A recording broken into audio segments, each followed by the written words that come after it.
जय केदारनाथ की भीड़ अभी बहुत कम है लोगों के हिसाब से, और लोग इतने ऊपर यार चढ़ के इतनी हालत ख़राब होती, आती कैसे हैं देखिए ज़रा, कैसी भीड़ पागल हो रखी है। ये VIP एंट्री के दरवाजे बंद कर रखे हैं।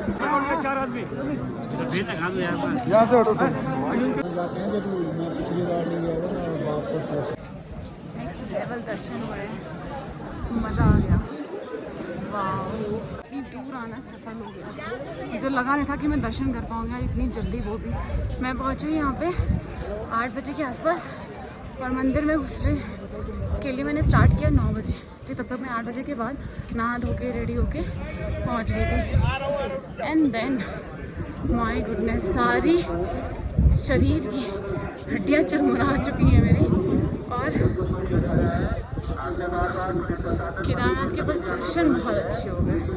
पैसे ज़रूर गए हैं, it's like too much, like एक दर्शन करने के लिए आप इतनी दूर आते हो और पैसे तो देने पड़ेंगे, मतलब बिना पैसे दिए पॉसिबल ही नहीं यार। आई हैव ट्राइड, और कुछ लोग सुबह 4 बजे से लाइन में लगे हुए हैं, वो लोग अभी तक दर्शन नहीं कर पाए, और हम लोग 9 बजे लाइन में लग के 11:30 बजे आएंगे, करेक्ट 12 बजे फ्री हो गए हैं, और मतलब कि कपाट अब बंद हो जाएंगे 2 बजे तक, फिर स्पर्श नहीं कर सकते आप।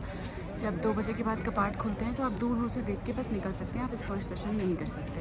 तो इसीलिए मैं ट्राई करी थी, चाहे जैसे हो, मैं इतनी दूर आई हूँ ट्रैक करके। I really want to do that, मतलब थैंक यू केदारनाथ बाबा, आपने बहुत बहुत अच्छे दर्शन दिए मुझे। मैंने अद्दू अंकुर सबके लिए प्रे किया, अपनी पूरी फैमिली के लिए, सबको खुश रखिएगा, हैप्पी रखिएगा। अभी मैं जा रही हूँ भीमशिला, उसके बाद जाऊँगी ऊपर, थोड़ा और ऊपर ट्रैक करना है 1-2 घंटे का, और फिर मैं आपको एक चीज़ का कंप्लीट ब्लॉग दूँगी कि कैसे कैसे कहाँ कितना खर्चा हो सकता है। बट मैं एक चीज़ बताती हूँ, अगर आपको बहुत अच्छे दर्शन चाहिए तो please you have to keep this in mind, you have to take the money in your like mind कि हाँ भाई पैसे तो खर्च होने हैं, ऐसा नहीं कि आपको सस्ता ट्रिप करके नहीं आ सकते इतनी दूर से वापस, you will have to spend too much money. Everyone, चलते हैं फिर भीमशिला, और दिखाती हूँ मैं वहाँ के सुंदर नज़ारे आपको। तो अगर पॉसिबल होता ना, अगर अंकुर साथ में होता तो I would really want to stay in this place, बहुत अच्छा है, अमेजिंग। लोगों को कुछ दिखाती हूँ कैमरा टर्न करके, ठीक है। और यहाँ पे बाबा लोग कितने मस्त तरीके से ऐसे होते हैं, मेरे को नहीं पता मतलब इसको क्या बोलते हैं, लेकिन मुझे तो बाबा दिख रहे हैं। ये देखो, हर टाइप अलग अलग तरह के बाबा रेडी होके बैठे हुए हैं, दर्शन देते हैं, झाड़ फूँक करते हैं, सब कुछ करते हैं।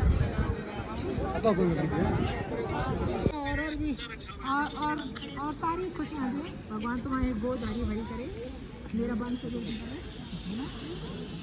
पहले जो एक्चुअली केदारनाथ के आपदा के टाइम पे यहीं थे, और उन्होंने बताया कि यहाँ की जो भीमशिला थी, जब उन्होंने ये सब होते हुए अपनी आँखों से देखा लिटरली, तो ये जो पत्थर, जो भीमशिला था, उसने ही तो रोका था ना, पूरा जो जल था बेसिकली, वो पूरा जल 2 हिस्सों में बट गया था, और वो जल रोकने वाला भीमशिला था। और इसीलिए वो अंकल बोल रहे थे कि वो उस टाइम पे थे, उन्होंने कैसे कैसे अपनी जान बचाई है, वो बस वही जानते हैं। तो साइड से ये जा रहा है रास्ता टूवर्ड्स भैरव मंदिर। अब चढ़ाई है भैरव बाबा की, कम से कम 2 घंटे लगेंगे वापस जाने और आने में। ये यात्रा शुरू हो रही है भैरव बाबा की। वाह, मुझे वहाँ ऊपर झंडी दिख रही है ना, वहाँ जाना है बस। तो I think I can do this, all तो मेरे पैर जवाब दे चुके हैं, बट हिम्मत तगड़ी है। दर्शन इतने प्यारे हुए ना, अब मैं सब कुछ करने के मोड में हूँ that I can do it. और फिर उसके बाद मेरे को उतरना है नीचे आज ही शाम तक, कुछ भी करके। एरिया, आप यहाँ पे आके आराम से रुक सकते हो कैंप्स में, बट यहाँ पे काफ़ी प्रॉब्लम आप लोग फेस कर सकते हो regarding washrooms and all, like convenience public convenience इतने बढ़िया है नहीं, तो वो सबको ध्यान में रखते हुए I really want to go back to Sonprayag.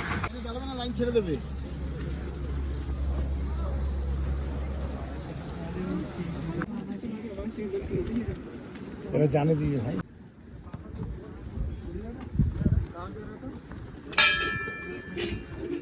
उतराई शुरू कर दी है। अब जाना है डायरेक्टली नीचे गौरीकुंड तक। आज कुछ भी करके ये यात्रा मुझे कंप्लीट करनी है अपने। कम से कम 5 घंटे चाहिए नीचे उतरने के लिए। ये यात्रा यहाँ हमारी होती है समाप्त और अब उतरने की बारी आ गई है मेरी। और मेरे पैर इतने बोल रहे हैं ना, पूछो नहीं। सुबह 5 बजे चढ़ाई की है, कम से कम 8 किलोमीटर, और अब उतर रही हूँ। आई जस्ट होप कि मैं टाइमली पहुँच जाऊँ। मौसम इतना ख़राब हो रहा है, बारिश मिल रही है। अगर बारिश हो गई तो ये रास्ता बहुत स्लिपरी हो जाता है एंड बहुत रिस्की भी। तो इट्स बेटर जितना ज़्यादा हो सके मैं कंटिन्यू चलती रहूँ। अगर रुकी तो मेरे को पता नहीं क्या फेस करना पड़ेगा अभी। इसलिए आई एम होपिंग कि मैं 6 बजे तक का टारगेट रखा है कम से कम। अभी 4 घंटे मेरे पास to get down. Let's see, hope for the best. Charging के लिए ना कुछ मिलने नहीं वाला पूरी रास्ते, तो मैंने एक जगह पे रुक के एक पॉइंट मिल गया है मेरे को, तो वहाँ पे चार्ज करी अपना फ़ोन बैठ के आराम से। और इसमें मैं चार्ज करके फिर निकलूँगी यहाँ से। और हाँ, तो आप लोग भी देख ही सकते हैं। I am not looking at my best. सारे बादल बिल्कुल नीचे आ चुके हैं, मौसम एकदम तगड़ा ख़राब हो रहा है। मैं जहाँ बैठ के चार्जिंग कर रही हूँ ना, वहाँ का व्यू देखो, सारे बादल नीचे आ रखे। मौसम देख रहे हो, रास्ते भर में बारिश मिलनी है। इतने बादल नीचे बिल्कुल, माय गॉडनेस, में तो डर लग रहा है बारिश से अभी से।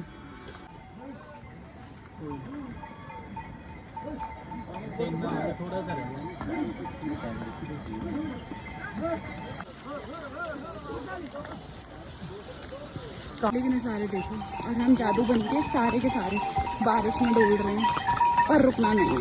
हाथ तो कंटिन्यू, गिरना नहीं है, बस इतना स्लिपरी रोड है।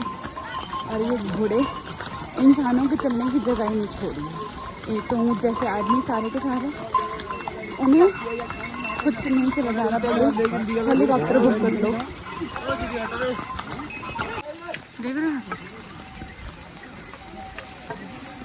सब जादू करने के लिए।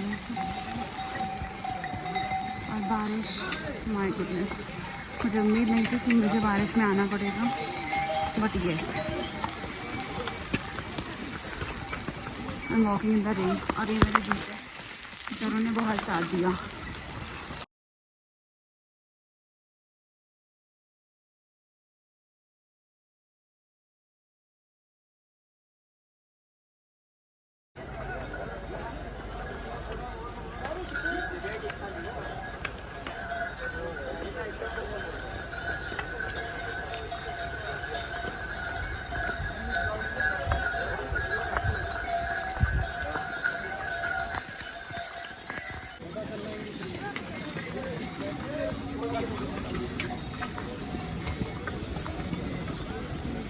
क्या था, my goodness, look at this,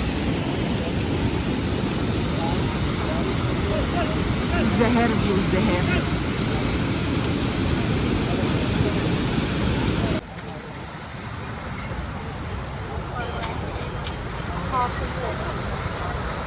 waterfall के रास्ते में 3-4 मिनट भी कुछ बहुत अच्छी है। इतना ठंडा पानी नहीं है, तो पानी में लगा के नहाना।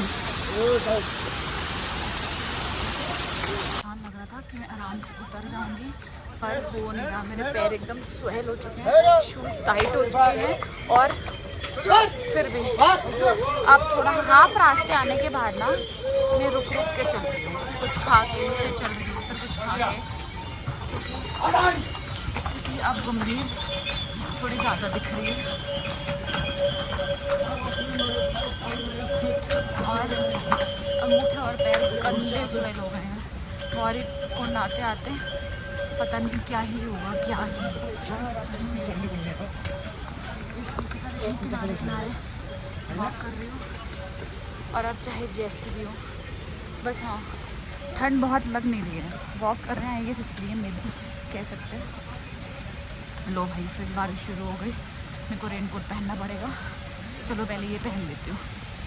तो वक्त हर किलोमीटर के बाद लगेगा कि अब बस आ ही गया है, अब बस आ ही गया है। जब मुझे लगा था कि अब बस, मेरे पैरों ने जवाब दे दिया है, तब भी 5-6 किलोमीटर रह गया था। और इतनी खड़ी चढ़ाई है, 5-6 किलोमीटर का मतलब समझ आता ही होगा, है ना। Let me show you.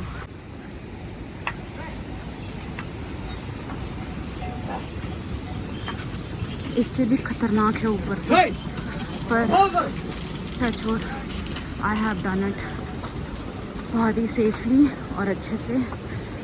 Kedarnath बाबा की जय। यात्रा समाप्त हो चुकी है।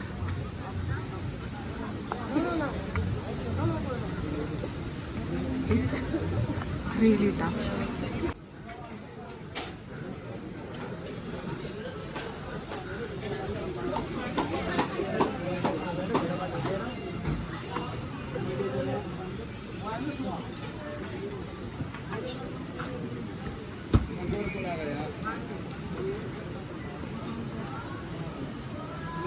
सोनप्रयाग आ गए हैं जीप से उतर के। लकीली हमें रात को भी सर्विसेज प्रोवाइड कर रहे हैं।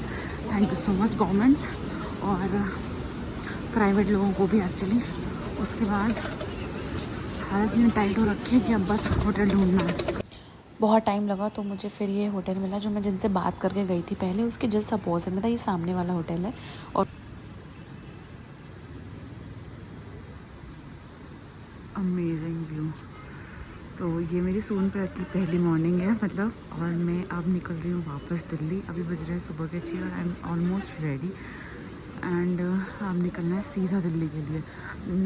ऑल सेट नाउ और मैं बस निकल रही हूँ। और सबसे पहले नीचे जाके मैं किसी से लिफ्ट लूँगी या फिर कुछ लेके मैं टैक्सी स्टैंड पहुँच गई। बहुत ही पास था, मतलब 1 किलोमीटर की दूरी पे था। और ये वो स्टैंड है जो सोनप्रयाग से जहाँ से चढ़ाई स्टार्ट होती है, ठीक है, गौरीकुंड के लिए। और इतने पुराने गाने बज रहे थे और मस्त मैं आगे बैठी थी टैक्सी में, तो मैं बहुत कंफर्टेबल थी क्योंकि वहाँ पे 2 जनों का स्पेस होता है। और भैया ने सिर्फ 9 लोग बिठाए थे और नहीं तो वो 10 भी बिठा लेते हैं कभी कभी। पर भैया ने बोला चलो ठीक है, कोई दिक्कत नहीं है। And it took me like 900 rupees to reach to Rishikesh from Sonprayag. और डिसेंट अमाउंट थी, ऐसा कुछ नहीं है कि बहुत एक्स्ट्रा चार्ज कर रहे हैं। क्योंकि टाइम वाइज ना देखा जाए अगर तो टैक्सी ज़्यादा कंफर्टेबल है और टाइम पे पहुँचाती है because they don't have so much stoppage on the way. तो इसीलिए मज़े आ रहे थे और व्यूज़ बहुत अच्छे थे और मैं सबसे आगे बैठी थी। सो आई टुक द एडवांटेज कि मैं जगह जगह पे वीडियोस बना सकती थी और पूरी तसल्ली भरी थी ये मेरी राइड। और मैंने सोया भी अच्छे से, काफ़ी ज़्यादा इनफैक्ट सोया।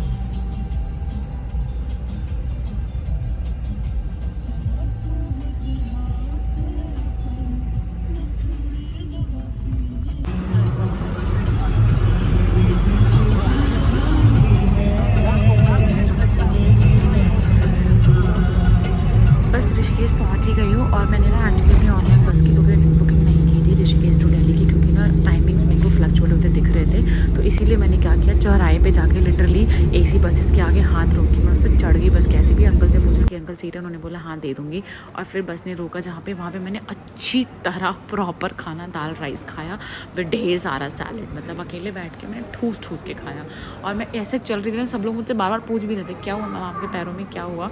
मैं तो सोचती थी ये भगवान कैसे चल रही हूँ मैं कि पैर इतने दुख रहे थे कि ना हिलाए नहीं जा रहे थे बिल्कुल मेरे से पैर अपने। तो इसीलिए सब मुझसे देख के पूछ रहे थे कि मैम चोट लग गई है क्या। मैं नहीं यार, पैरों में बहुत दर्द हो रहा है ट्रैकिंग के बाद। पर मैंने दबा के खाया और फिर बचे हुए रास्ते पे दबा के सोई हूँ मैं। और ये वाला ब्लॉग मैं यहीं पे कंप्लीट करती हूँ। Reason thank you, I hope you enjoy. Thank you, if you like this video don't forget to like share and subscribe. Thank you so much, straight from the Kedarnath. I love you guys.